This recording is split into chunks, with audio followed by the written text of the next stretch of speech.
If you own a practice, your job is to lead teams and manage your business.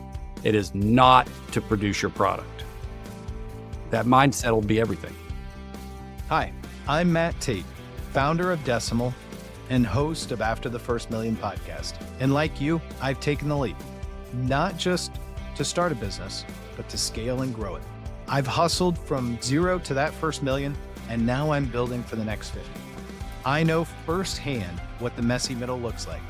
And we need more than just numbers. We need strategy, we need community, and we need real conversations about what growth takes. In our line of work, scaling beyond $1 million means going beyond the spreadsheet. This is where you learn how to grow. This is After the First Million.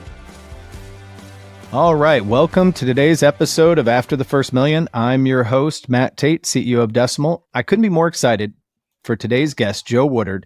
For those of you that don't know Joe, and I think pretty much everybody does, he is the CEO of Woodard. He is also the host of Scaling New Heights, and he's an author, a speaker, and I have to tell you from personal experience, an all-around great guy. Joe, thanks for joining. It's always good to be with you, Matt. Well, I appreciate you popping on because this season of After the First Million, we're really focusing on helping bookkeeping and accounting firms scale and get to that after the first million. And I would say even start with the after the first million mindset. And I know that that is also, in a lot of ways, a big focus of your life, of all of your jobs, of all of your companies, of everything that you do. But before we kind of dive into that, give me a little bit more background on you. So the quick answer is my entire career is about empowering small business advisors or just business advisors of all kinds. And we do it so they can then enrich their business clients. We do it through education, coaching, community, resources, and consulting. We host the nation's largest accounting technology showcase every June in Orlando called Scaling New Heights, big gathering of accountants, CPAs, and bookkeepers. And we have a membership organization where we coach firms. And I came into all of this out of the practitioner space. I was a practitioner who was very community minded, had a little side project of maybe doing some training and hosting a summit with my peers. And then that became so large that it overtook my practitioner life. And then eventually I sold off the practice in order to just focus on empowering accountants. That's my story. Well, and I love that because so many people that are out there as advisors and helpers to accountants haven't really put the hat on of actually doing it, but you have. You walk a mile in their shoes, you'll see it a whole new level. I want to kind of start at the beginning. When you think about somebody that is starting or they're running an accounting firm and they want to take on that after the first million mindset, that, hey, I want to scale or I want to have a firm that isn't so hard. What are some of the foundational choices that you think they can make that determine long-term success and happiness? You've got a starting place that actually has a couple of different launch points. And it's not quite chicken and egg as much as it is you need all the ingredients if you're going to get it solved right. The combination is the client, the service, the price. You put those three ingredients in at the starting place, you define them and you engineer to them, and you will set yourself up to get that to that million. So I'm just going to break them down very quickly here. Everybody loves to say, I'm going to get the ideal price, but without the service or the client, it'll never happen. And then they say, well, I'd really like to have these transformative services and make a difference and enrich business, but without the right client, there's nobody to receive that service. So I'm going to start with that, the most important one to start with. That's the right client. If you do not have a defined client profile, and I don't just mean by niche, bigger than that. I mean, what's the minimum sized company we're going to take? We only take companies maybe of a certain employee count, a complexity. Create that profile of the kind of businesses that intersect your skill sets and your vision. And then think about what's the raw material of who I could make better, of a kind of client where I could not just be a utility for them, but increase their worth and their wealth. And if you think in those terms, plus also just the enjoyment factor. I enjoy working with wholesale manufacturing. I don't enjoy working that much with lawyers. Some people are just the opposite. But don't overweigh the joy factor because there has to be a business case for all your joys. This is a business, not a hobby. But as long as there's an intersection of your joy and the business case, of course, infuse that in. And then, of course, look at your addressable market, your networking sources, take all of those things in combination. And then once you've defined the ideal client, don't think about services in a vacuum. Think about what kind of services does this specific profile of client need. So if I'm looking at wholesale manufacturing and distribution, my services are going to be focused much more on procurement and purchasing controls than if I'm dealing with a law firm. And, with the law firm, I'm going to be focused a lot more on regulatory compliance and the tracking they need. So the client informs the service slate. And then when you get the intersection of those two, then and only then can you actually get to price. Price is not a component of my effort. It is a component of my outcomes. The intersection of the services to the right kind of client creates the outcomes I can price. Well, I really like that because I was just talking to a firm owner the other day. Their primary client base is individual interior designers. And she was saying, I'm really looking forward to doing CFO services. I want to do advisory services. And I said, you have a problem then, because you have a client base that is really just focused on paying a couple of bills and taxes. They have no need for CFO services. If you want to do CFO services, you need to find a different client base. And you don't have to do that overnight. You can merge your way into that. But if that's where you want to get to, you have to think through that Venn diagram that you're kind of talking about, which is you have to have the right services for the right client base. And then you look at how do I price them correctly?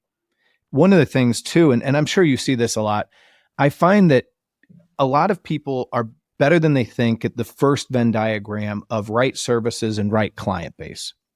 But where accountants in particular can really struggle is on the pricing aspect. Right. And for a couple of reasons. One, when you marry any pricing, particularly repeatable stuff, even advisory repetition to billable hours, you're in trouble from the get-go. Number two is the value, and they always undercut their own value. How do you see like really strong scaled accounting firms and bookkeeping firms kind of push out of those two mentalities? Yeah. So in order to get out of the mentality, a lot of it is the mindset of utility versus the mindset of wealth generation. I hear it from accountants all the time. And by the way, this is all going to circle back to how to get to the million, because I'm going to do some math once we solve this question and the other question about ideal client that'll get to the million and make it so much more approachable. But I want to address your concern. They say, I know that I'm worth more than I'm charging, but I also know there are others that do what I'm doing and are charging less. And they tell me as soon as I go up on the price, they're just going to go shopping around and they're going to find somebody else. Then I hear the counter to that. I hear the incorrect counter to it. Everybody tries to counter commoditization with quality. Quality is a way to elevate yourself to sort of the top of the pile of the commodity. You could be the best paper towel provider. You could be Brawny instead of the Costco brand. Quality will only get you to the top of the commodity pile. It still won't break you past the pricing pressure. So be high quality. At the end of the day, though, the person who's shopping on price is going to still go to the lower priced option, even if they endure a lower quality, as part of that journey. By the time they figure out it may be too low of a quality, they're not going to come back around to you. They're just going to come back around to somebody else. You've already lost them. So yes, you want to have a high quality service, but the key here, the key differentiator, Matt, you must do what others are not doing. And we don't have a visual that we can put up here from the Cobb value curve, but if you want to go Google that, if you're sitting at your desk while you're listening to this podcast, Google Cobb value curve, and you're going to see that your value increases as fewer and fewer people in your space do what you do, and as the relative value of what you do goes up. Now, I have a comical way that I like to share the extreme on that x-axis that has no relative value. My undergraduate degree is in classical Greek. Long story, don't ask me why, but mine's in history, equally as applicable. yeah, exactly, right? At least you can maybe inform your present with it. I don't know what I'm going to do with mine, but if you're looking at the scarcity of the people who can do what I am academically trained to do, I am killing it on the Cobb value curve. They're probably never done the math, but to be non-hyperbolic, it's probably 0.000000001% of the human population that can do what I do. Good for me. But then the other part of the Cobb value curve is relative value added. And what can I do with my classical Greek degree? What can you do with your history degree to actually commodify that? Commodification is good. Commoditization is bad. What can I do to commodify my knowledge of ancient Greek? Nothing. Yeah. At least if it was history, I might be able to commodify that by going into political science or advising somebody who's in politics or something, but nothing can I commodify with classical Greek. So you want to make sure that you're differentiated, and you can be in the 20 percentile. You don't have to be in 0.0001. But what you choose must be wealth generating. So I tell bookkeepers, especially bookkeepers, and let's call that standalone CAS if we want to get fancy, right? Standalone client advisory services. That's what you all are at Decimal. You're standalone CAS. Correct. It's more fully formed. It's not just record keeping, and that's why it's a good term. But if you're trying to venture from being a bookkeeping practice to being a CAS practice, and you want to broaden your offering, start with controllership. Because in controllership, you're still back office. You haven't had to get into the boardroom and be in that intimidating space where you have to help them set business direction, or you're just still in your back office. You're comfortable there. You know that world. There's a tremendous amount of unaddressed need at most organizations over $1 million in sales, over 5 employees, that they don't know how to address, and they don't even know that they're supposed to address. And if you were to go to these business owners and say, I'm putting myself here, I've discovered your unaddressed need. It lives in the arena of your back office where I already am engaged with you. Then the business owner is going to see that as germane to your role. They're not going to question why you're coming to them with this. It's a natural upsell. And really get this, bookkeepers, instead of you just recording what happened, you get to protect the client's journey. And that's a radical value proposition difference. And you also get to affect what gets recorded, because you get to affect how much gets spent through budgets and spend policies and policy enforcement and purchasing requirements. All of that managerial compliance increases the client's bottom line. And when you're only living in the world of the general and administrative, it gets a lot less scary. It requires a lot less specialized knowledge. I can help anybody reduce their general administrative expenses, even if I don't really understand the whole of their business model. Now, let's come full circle. Getting to the million, right? So once we've neutralized commoditization, therefore we've neutralized the pricing pressure and the pricing anchors, even the anchors you've created for yourself, because you're coming to them with a new service beyond your bookkeeping.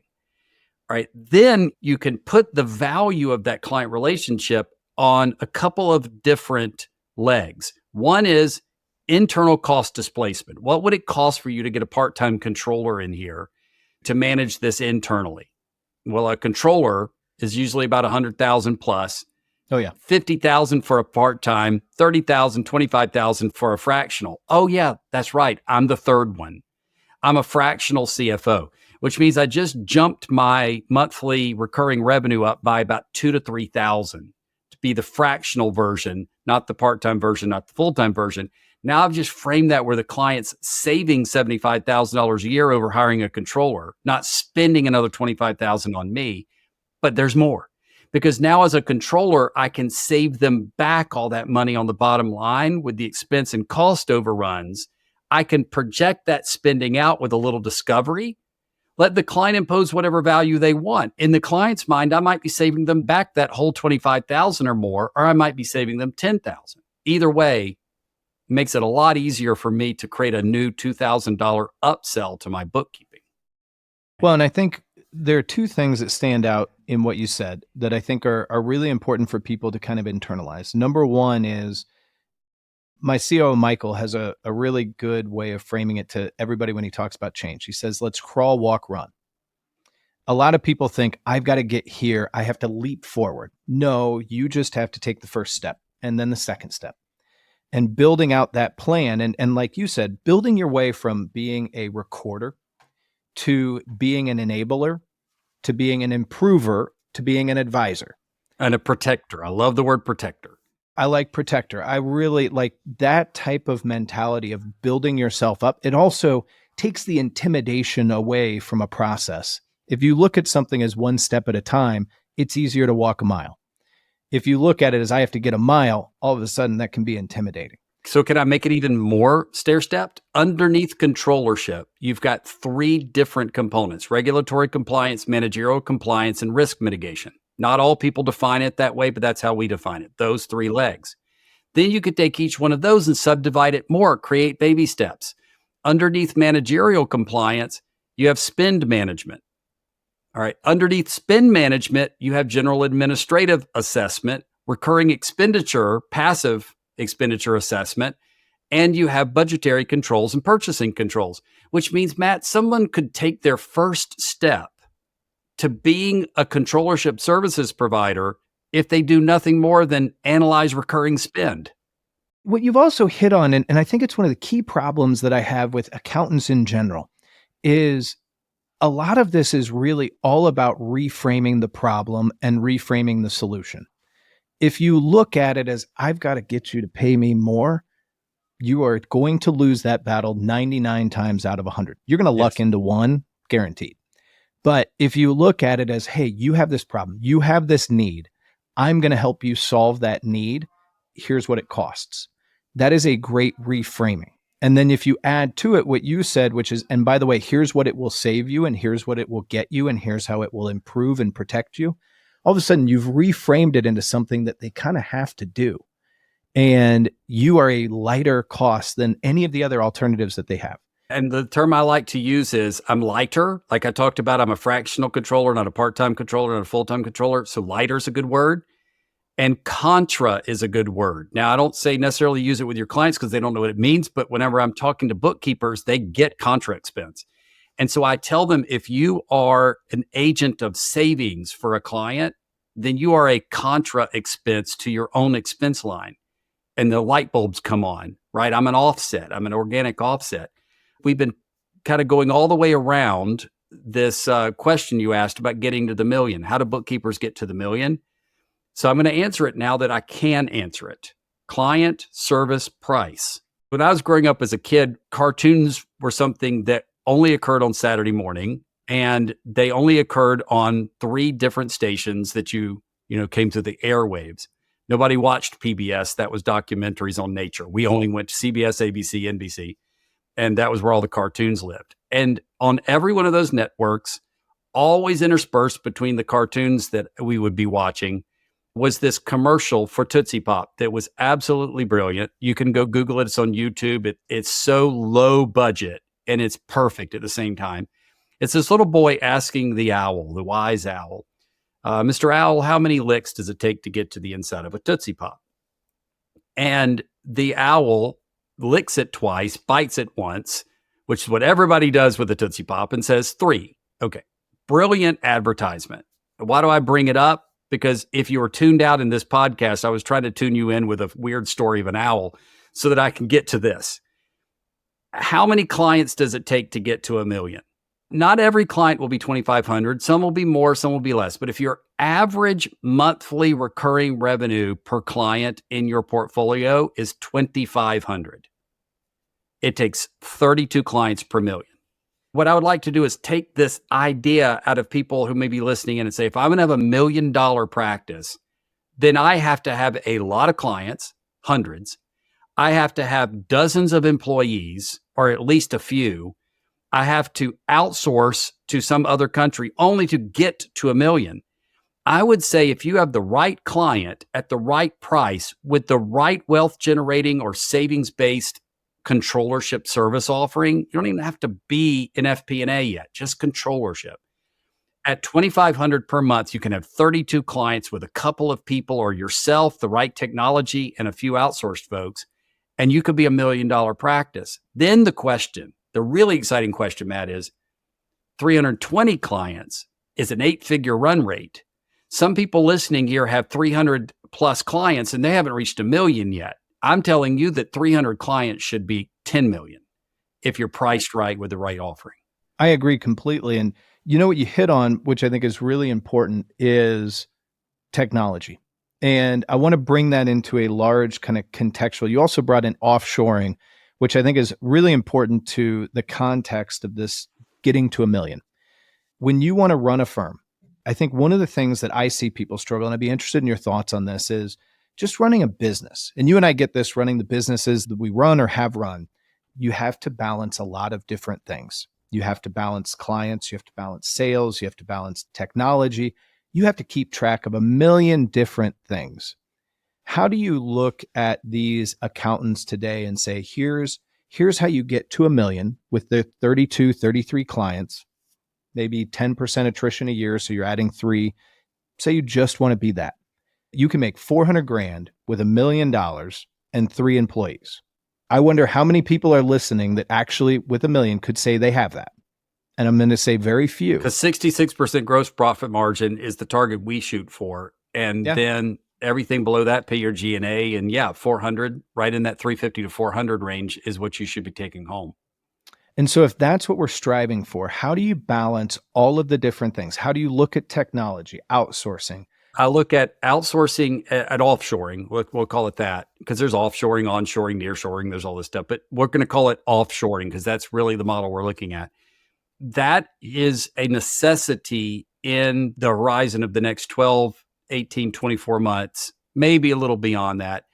You're going to want to take a lot of that work you would normally hire for or do yourself, and you want to put it into the capable hands of a well-vetted resource provider in South Africa, the Philippines. South America is becoming actually very popular. Pick your provider and then pick your country, kind of do it all together and make all the considerations. A lot of people listening here have made a hard decision never to do that. And you have reasons for that have to do with maybe politics or your own viewpoint or maybe your own past experience. I would ask you to take a fresh look at all of those things. We are in a global economy. So the political views of 10 years ago, should be questioned by the global economics of today. And then the nature of the way that a lot of people are saying, well, I'm not going to pay $12 an hour for somebody to do this work who's a chartered accountant in India because I feel like I'm taking advantage of them. And I want you to know that if you're paying $12 to $15 an hour, you are giving them an amazing livelihood as compared to their peers. You're helping the folks in India. So there's relative wealth between nations that you can't superimpose a salary here versus salary there. I've heard that objection. But whatever you need to do to investigate that and make peace with it, because you've got to get that legwork into the hands of people who are capable of handling it and manage to that. But Matt, you know better than anybody because you just did this big, bold move with Puzzle that everybody listening knows about, that the artificial intelligence is going to increasingly displace the need for this offshoring. If we think of it not so much as replacing the listeners of this podcast, if you're the business owner, it doesn't replace you. It replaces how much you would need to go to the offshoring to get the work done. And maybe if you're still doing a lot of the actual mechanics, the bank recs and the coding, it replaces that part of your desk as well. In 18 to 24 months, I see it tipping toward AI as opposed to the lion's share of your spend and your effort being offshore. Those two things in combination and riding that tipping point so that you're already in both worlds, offshoring and AI, then you're going to position yourself to be able to do the 32 clients per million just fine. The way I look at it is when you look at your US staff and when you look at yourself, everything has a cost and it has a value. I try to look at value first and cost second. The best value of my US team is spending time with my clients, is doing the higher level work, the strategy, the protection, the enablement. That's where my US team is best suited. It's not doing the bank recs. It's not doing the bookkeeping. It's not closing the books. It's doing the final quality. Let's make sure everything's great. And then, hey, client, we want to make your life better. Here's what we noticed. Here's how we can improve your life. Here's what we see. Here's what you should be worried about. It's pushing the cost structure down. Also, it's pushing the value. If you are using your US staff to also do the work, it's limiting their value because they only have a finite amount of time. What I also see with outsourcing, and I remember when we started Decimal 5 years ago, a lot of it was, it's not going to be safe. It's not going to be secure. The reality is that is a solved problem. You have the exact same problem over there as you have here. Yes. So that's a solved problem. The other thing that I would hear is, I just can't train them and teach them well. And if you unpack that, what I almost always 100% of the time find is people will put in, let's just use a round number, 10 hours of new training for a new US employee and 30 minutes for a new employee in the Philippines. If that's your training imbalance, you are not setting yourself up for success. You still have to consider the resource as having the same learning curve as someone in the US. And then, what we haven't talked about yet in this episode is the critical role of process, because it is client service price that lays the foundation. It is process and technology that scale. And we go to these outsourcing providers with no process, with no coherent technology stack, and we think they have some magic wand that they're going to magically produce our books.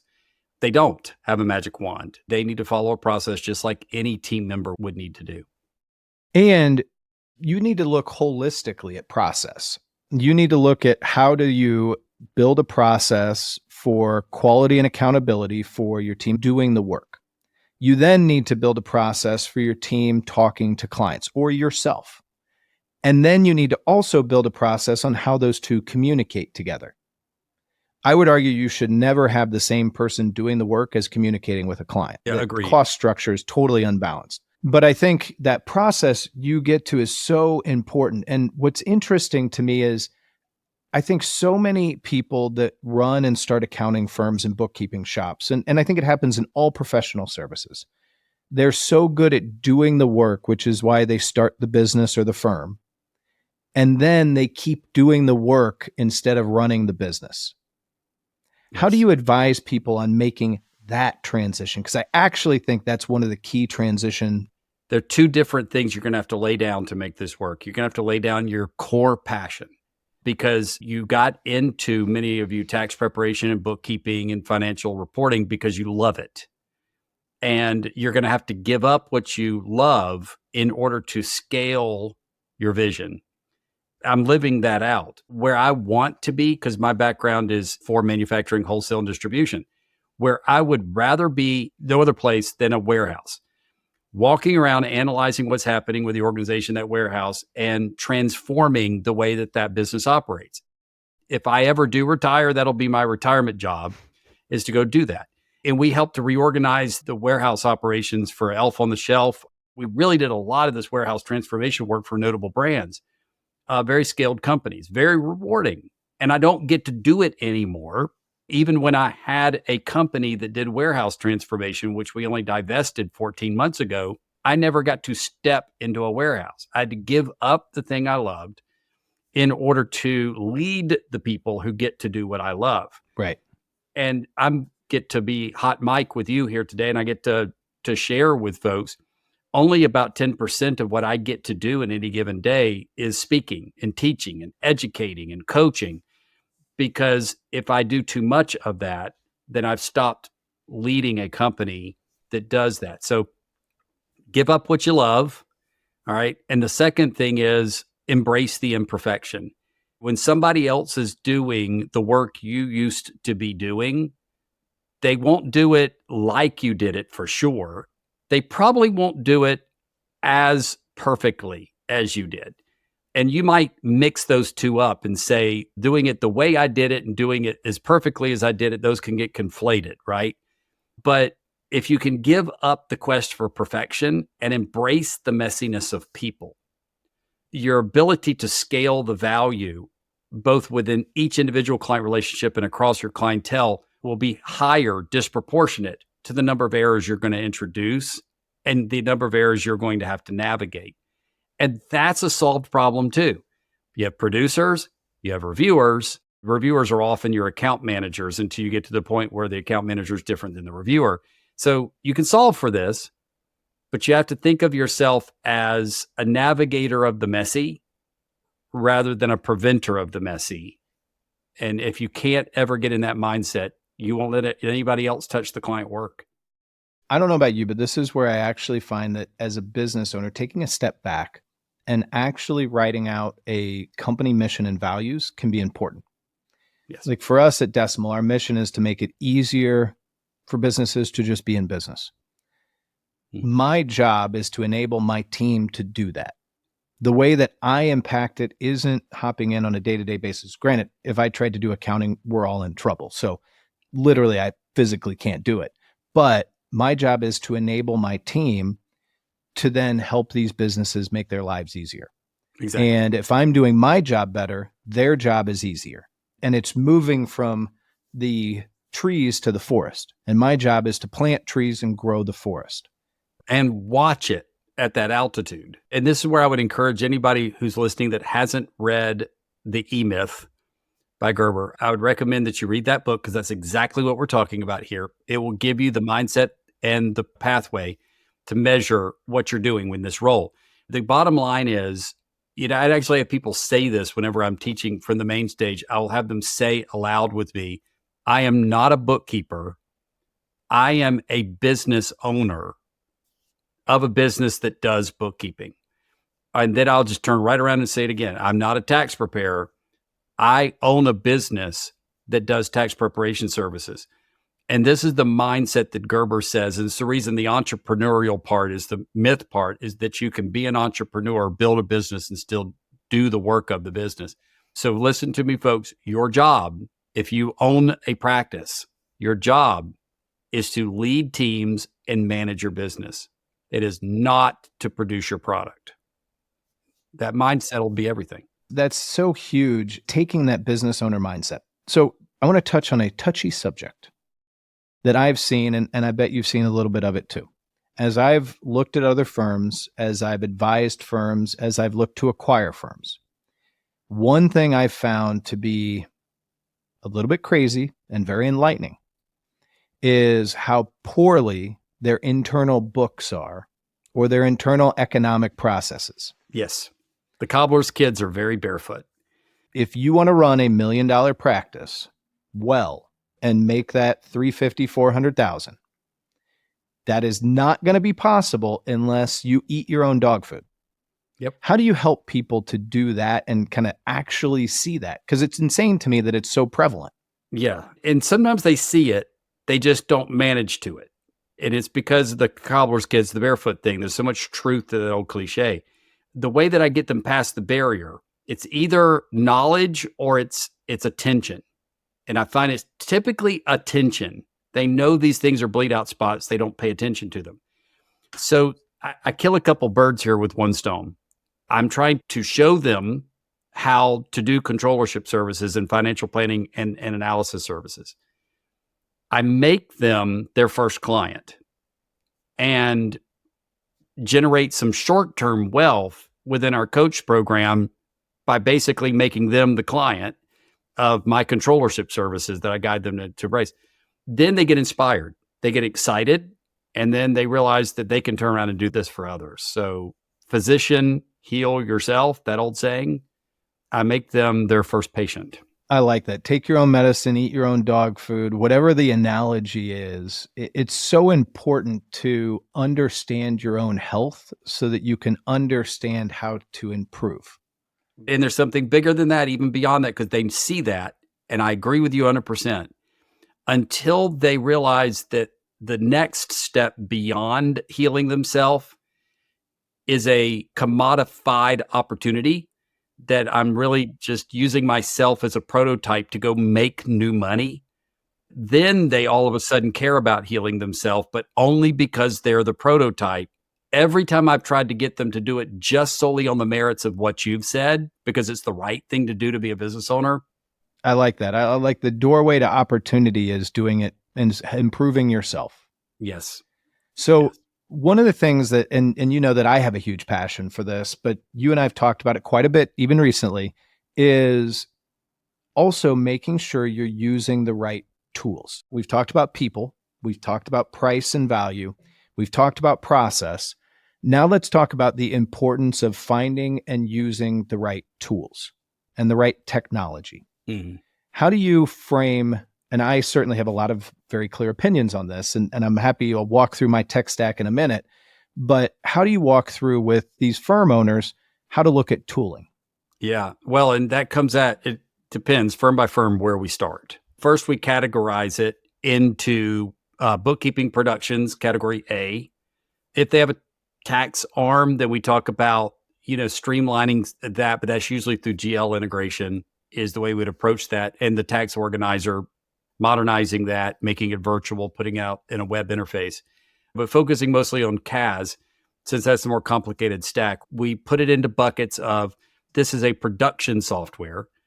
This is an operational piece of software. So that might be like contract management proposals, workflow. It's administrative in nature. And once we have those two buckets, then we can start to weigh prioritization because everything's about a product development queue. It is the most important thing for me at this moment, not this year, but this moment, to administrate my practice better and get my workflows in place and proposals under control and billing under control? Or is the most important thing for me right now to automate my productions? Once they answer that question, we'll know which way to go, which leg of the stool to build first. If they go down the productions side of it, typically we don't like to disrupt the GL. They're on Zero, they're on QBO, or now Puzzle's an emerging GL. Whatever platform they might be on, Zoho Books or Intact, we typically, unless there's a reason, we don't upset that apple cart. What we ask ourselves is, what's the first thing we should attach? Almost always, that becomes something on the expenditure side. With e-commerce, revenue can be first, but outside of that outlier with Stripe or merchant e-commerce being a massive efficiency generator, it's almost always the expense side. So then we look at that. Is it payables first? Is it expense first? Or is it something that has both of them, like bill integrating with Divvy that they just now call bill expense? We find that most of the efficiencies are created on that disbursement of cash component. And then the next domino to fall would be whatever is on the client's front end. We see that as a massive barrier to efficiency. And it's all over the map: point of sale, medical billing, warehouse management. If it doesn't already integrate with their GL of choice, then we start looking at Zaps or maybe some API coding or something to get all that done. I think it's a great starting point. I bucket things kind of like you do into what do we do internally that helps our team improve, have a great life, be better, to create a great client experience?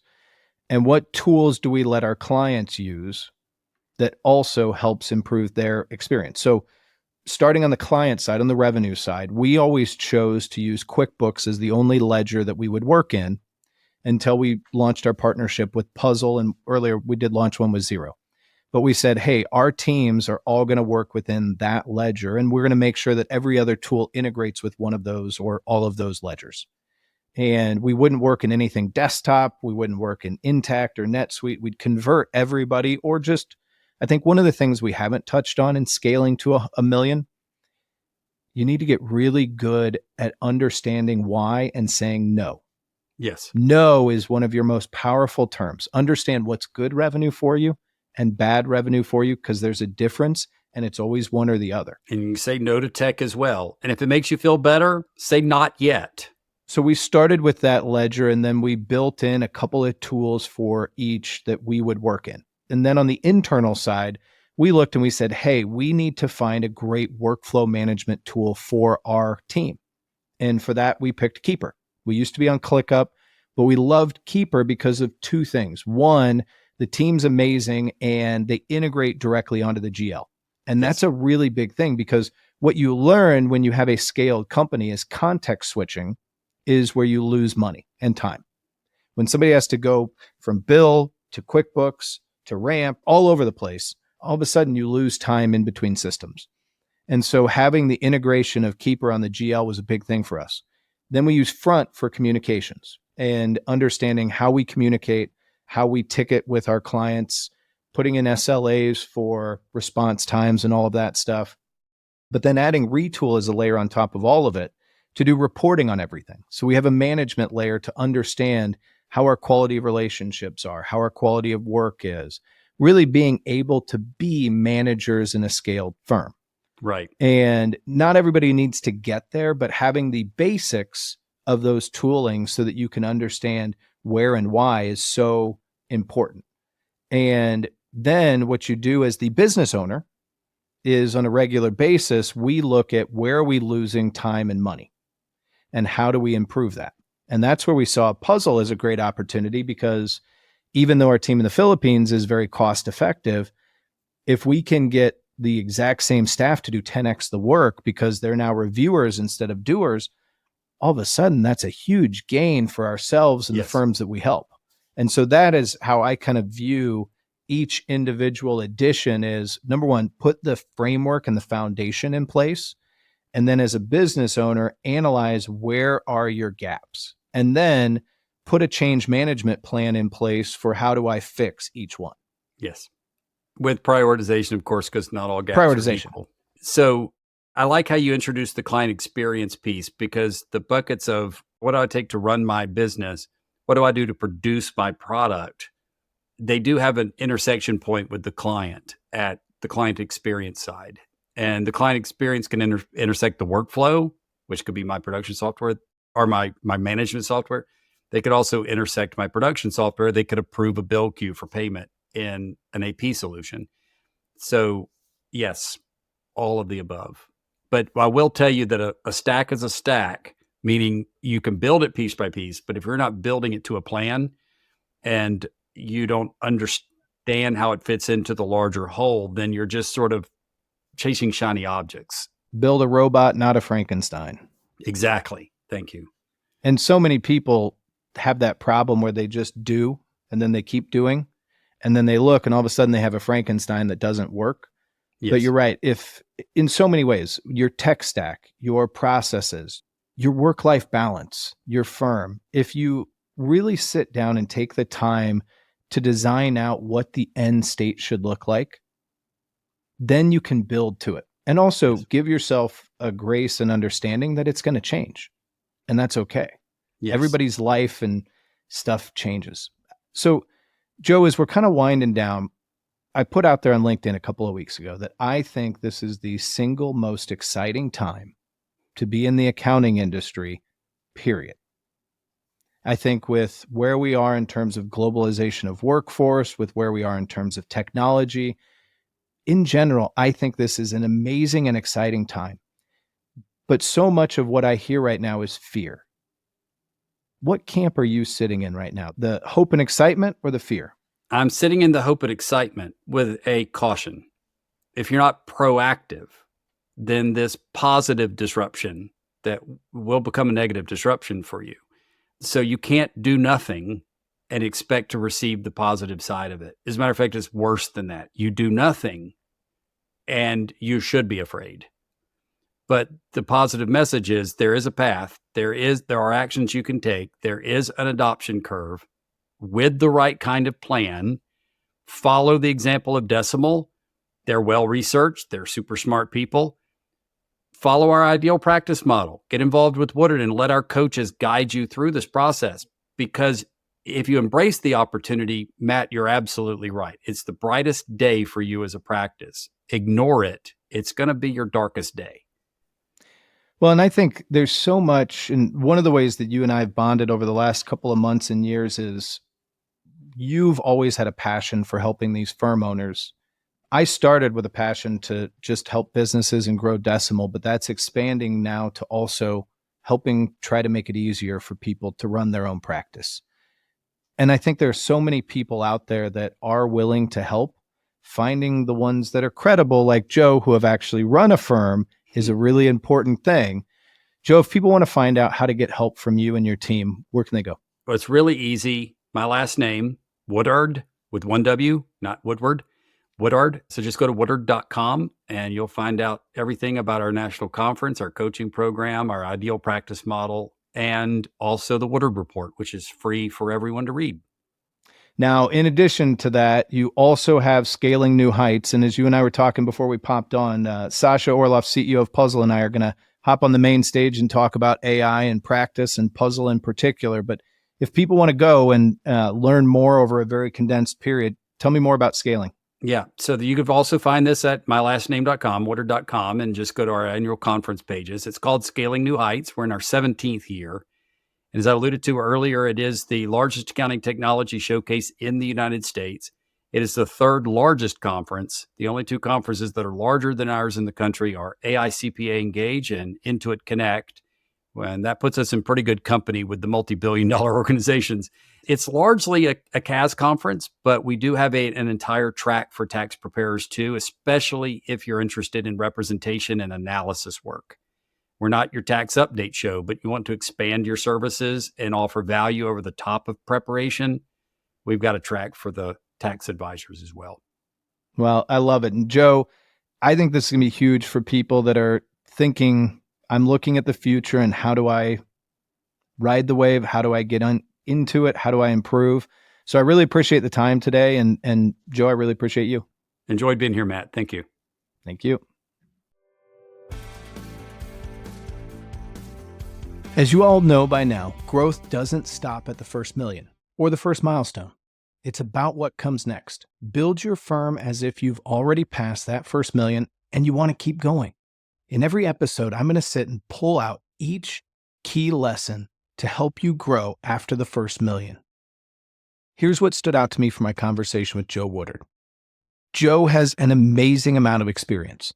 3 things that stood out. Number 1, first, you have to stop doing the work and start running the business. I've been saying this for years and Joe agrees. Second, getting to $1 million in revenue is actually simpler than most people think.